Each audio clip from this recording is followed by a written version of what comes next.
말씀과 기도로 하루를 시작하는 모든 성도님들을 축복합니다. 오늘 함께 묵상하실 말씀은 룻기 2장 14절에서 23절입니다. 같이 읽겠습니다. 식사할 때 보아스가 룻에게 이르되 이리로 와서 떡을 먹으며 내 떡 조각을 초에 찍으라 하므로 룻이 곡식 베는 자 곁에 앉으니 그가 볶은 곡식을 주매 룻이 배불리 먹고 남았더라. 룻이 이삭을 주우러 일어날 때 보아스가 자기 소년들에게 명령하여 이르되 그에게 곡식단 사이에서 줍게 하고 책망하지 말며 또 그를 위하여 곡식 다발에서 조금씩 뽑아 버려서 그에게 줍게 하고 꾸짖지 말라 하니라. 룻이 밭에서 저녁까지 줍고 그 주운 것을 떠니 보리가 한 에바쯤 되는지라. 그것을 가지고 성읍에 들어가서 시어머니에게 그 주운 것을 보이고 그가 배불리 먹고 남긴 것을 내어 시어머니에게 드리매 시어머니가 그에게 이르되 오늘 어디서 주었느냐 어디서 일을 하였느냐 너를 돌본 자에게 복이 있기를 원하노라 하니 룻이 누구에게서 일했는지를 시어머니에게 알게 하여 이르되 오늘 일하게 한 사람의 이름은 보아스니이다 하는지라. 나오미가 자기 며느리에게 이르되 그가 여호와로부터 복받기를 원하노라. 그가 살아있는 자와 죽은 자에게 은혜 베풀기를 그치지 아니하도다 하고 나오미가 또 그에게 이르되 그 사람은 우리와 가까우니 우리 기업을 물을 자 중에 하나이니라 하니라. 모압 여인 룻이 이르되 그가 내게 또 이르기를 내 추수를 다 마치기까지 너는 내 소년들에게 가까이 있으라 하더이다 하니 나오미가 며느리 룻에게 이르되 내 딸아 너는 그의 소녀들과 함께 나가고 다른 밭에서 사람을 만나지 아니하는 것이 좋으니라 하는지라. 이에 룻이 보아스의 소녀들에게 가까이 있어 보리 추수와 밀 추수를 마치기까지 이삭을 주우며 그의 시어머니와 함께 거주하니라.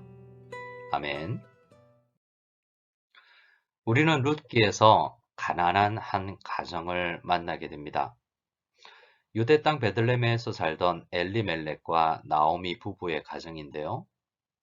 이 부부는 두 아들을 데리고 정든 고향 베들레헴을 떠나서 먹고 살아가려고 요단강을 건너서 이방 땅 모압으로 가게 됩니다. 그곳에서 모압 여자들을 며느리로 받아들여 자녀들이 결혼도 했지요. 하지만 그 땅에서 10년을 지내면서 나오미는 남편과 아들 둘을 모두 잃게 됩니다. 시대도 어려운 시대였지만 그 사회 안에서도 가장 살기 어려운 형편을 가진 가정이 되어 버린 것이죠. 밖에 나가서 일을 해서 가정을 꾸릴 가장들을 잃었으니 참으로 형편이 막막했을 것입니다. 고향 베들레헴에 먹을 것이 있다는 소식을 듣고 다시 고향으로 돌아왔지만 고향 사람들의 시선이 곱지 않습니다. 온 성읍이 남편과 두 아들 없이 외국인 며느리 하나와 단 둘이 돌아온 그들에 대해서 한마디씩 했을 것입니다. 먹고 살려고 이방 땅으로 이민까지 갔지만 더 형편이 궁핍해져서 돌아왔으니 말입니다. 사람들은 남의 말을 참 쉽게 하는 경향이 있지 않습니까? 마을 사람들이 수군거리는 것은 아니었을지 모르지만 나오미 스스로 위축되어서 동네 사람들의 분위기를 그렇게 읽었을지도 모르겠습니다. 동네 분위기가 어떠했던지 나오미는 자신의 형편을 슬퍼하며 하나님을 원망하듯이 말하며 눈물을 머금고 다시 고향 땅에 정착하고자 합니다. 그런데 먹고 살 길이 참으로 막막했던 것 같습니다. 그래서 며느리 룻이 다른 사람의 밭에 가서 떨어진 이삭이라도 주워 오겠다는 것을 보면 생명을 유지하는 것 자체가 위협을 받았던 것 같습니다.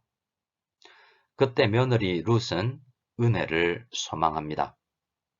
내가 누구에게 은혜를 입으면 그를 따라서 이삭을 줍겠나이다 라고 말하면서 하나님의 은혜가 임하면 먹고 살 수 있을 것이라는 희망을 시어머니에게 이야기한 것입니다. 어느 시대나 어려운 상황 속에 살았던 사람들 중에는 의지를 가지고 억척같이 일하면서 먹고 살고자 했던 사람들이 있습니다. 하지만 하나님의 은혜를 입어야겠다는 생각으로 삶을 살아가는 사람들은 우리 성도들밖에 없지 않습니까? 룻은 은혜를 사모했지만 집에서 가만히 기도만 하고 있지 않고 세상 속으로 나가서 열심히 일을 찾았던 것입니다. 은혜를 소망하는 룻에게 하나님은 보아스와의 만남을 통해서 은혜를 경험하게 하십니다. 이렇게 은혜는 소망하는 자들에게 주어지는 것입니다. 사실 룻이 받은 은혜는 보아스의 말 한마디 뿐이었는데요. 룻의 말을 보기 바랍니다. 룻은 나는 당신의 하녀 중에 하나와도 같지 못하오나 당신이 이 하녀를 위로하시고 마음을 기쁘게 하는 말씀을 하셨나이다 라고 말합니다. 자기처럼 별 볼 일 없는 외국인 노동자에게 관심을 가지고 말을 건네는 그것만으로 룻은 큰 위로를 받은 것입니다.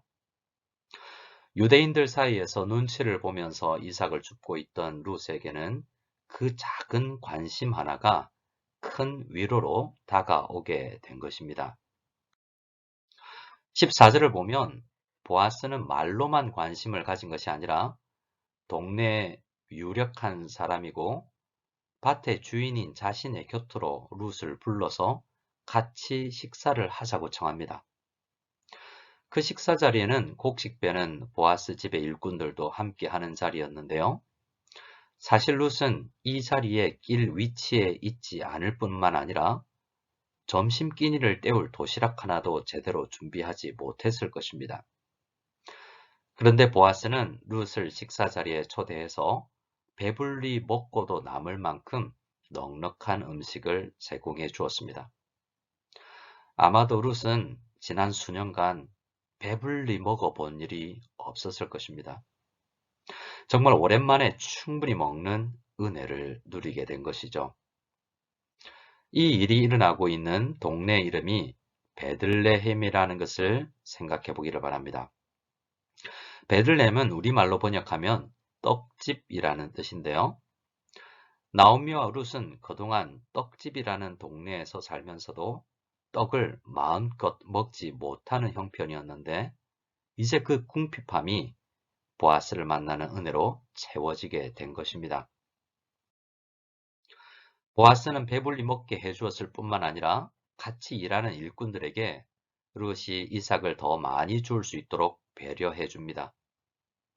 어떻게 생각하면 그냥 곡식을 거저 주어도 되겠지만 공짜로 받아 누리게 하지 않고 열심히 일을 하고 정당한 수입을 가질 수 있도록 한 것입니다. 아마도 보아스는 그렇지 않아도 가난해서 상처가 있는 룻이 동정심으로 인해서 마음에 더 큰 상처를 받지 않도록 배려한 것 같습니다. 룻은 보아스의 배려로 저녁까지 열심히 일하고 한 에바나 되는 보리를 가지고 집으로 갈 수 있게 되었습니다. 한 에바는 한 말, 그러니까 한 8kg 정도 되는 양입니다. 두 식구가 2, 3주는 넉넉히 먹을 수 있는 양이었죠. 하루 종일 일하고 피곤한 몸이었겠지만 보리 한 마를 가지고 집으로 돌아가는 룻의 발걸음이 아주 가벼웠겠죠. 그리고 룻은 자기가 먹고 남은 음식도 싸서 시어머니 나오미에게 드립니다. 우리 성도님들 가운데도 형편이 어려운 분들이 계실 수 있겠습니다. 아마도 우리 대부분은 이 당시의 룻과 나오미만큼은 어렵지는 않을 것 같습니다. 그래도 오늘날도 하루하루 먹을 것을 걱정하는 사람들도 많이 있지 않습니까? 오늘 이 말씀은 그렇게 어려운 형편의 사람들을 생각하고 배려하게 하는 말씀입니다. 어릴 적 저희 외삼촌이 말씀하시기를 저희 어머니가 초등학교 때 소풍을 가서 그때 외할머니께서 계란 3개를 싸주셨는데 하나도 먹지 않고 가지고 와서 외삼촌을 주었다라는 이야기가 생각이 났습니다. 자기는 먹지 않아도 사랑하는 동생을 생각해서 그대로 가지고 온 그 시대의 어려움과 그 애틋한 사랑의 마음들이 떠올랐습니다. 많이 가진 사람들에게는 별것 아니겠지만 보리 한 말은 나오미와 룻에게는 놀라운 하나님의 은혜요, 사랑으로 다가왔을 것입니다. 놀란 시어머니 나오미가 이것이 어찌 된 일인지 묻자 룻은 보아스라는 사람에게서 은혜를 입었다라는 이야기를 해줍니다. 그러자 나오미가 이렇게 룻에게 말합니다. 20절입니다. 나오미가 자기 며느리에게 이르되 그가 여호와로부터 복받기를 원하노라. 그가 살아있는 자와 죽은 자에게 은혜 베풀기를 그치지 아니하도다 하고 라고 나오미가 말합니다. 그들에게 은혜를 베풀어 준 보아스가 복을 받기를 간절히 기도한 것입니다. 그런데 복을 빈 이유에 대해서 말하는 나오미의 말은 학자들 사이에서 해석이 갈리는 부분입니다. 그가 살아있는 자와 죽은 자에게 은혜 베풀기를 그치지 아니하도다 라고 했는데 여기서 은혜로 번역된 단어는 우리가 잘 아는 헤세드라는 단어입니다.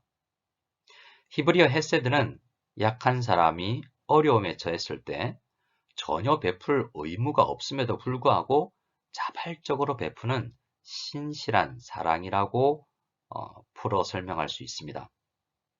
그래서 표면적으로 읽으면 여기서 그 은혜를 베푸는 그가 보아스가 아닌가라고 생각해 볼 수 있습니다.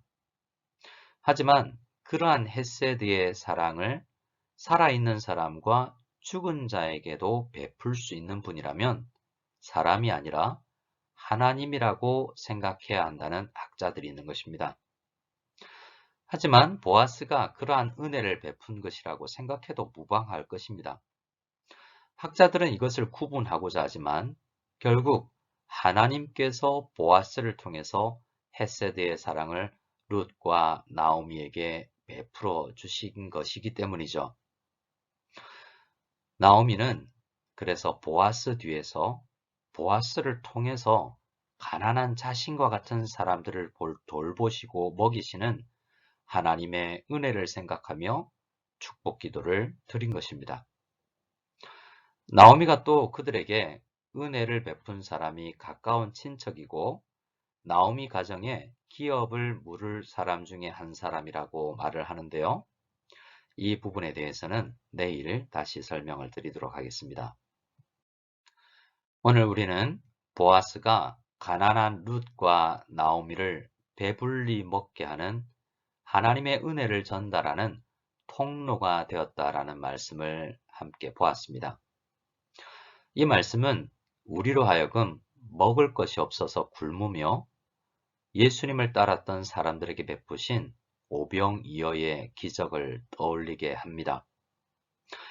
하나님은 우리의 육적 궁핍함을 채워주시는 분이라는 것을 다시 한번 확인하고 우리의 필요를 위해서 기도하기를 원합니다.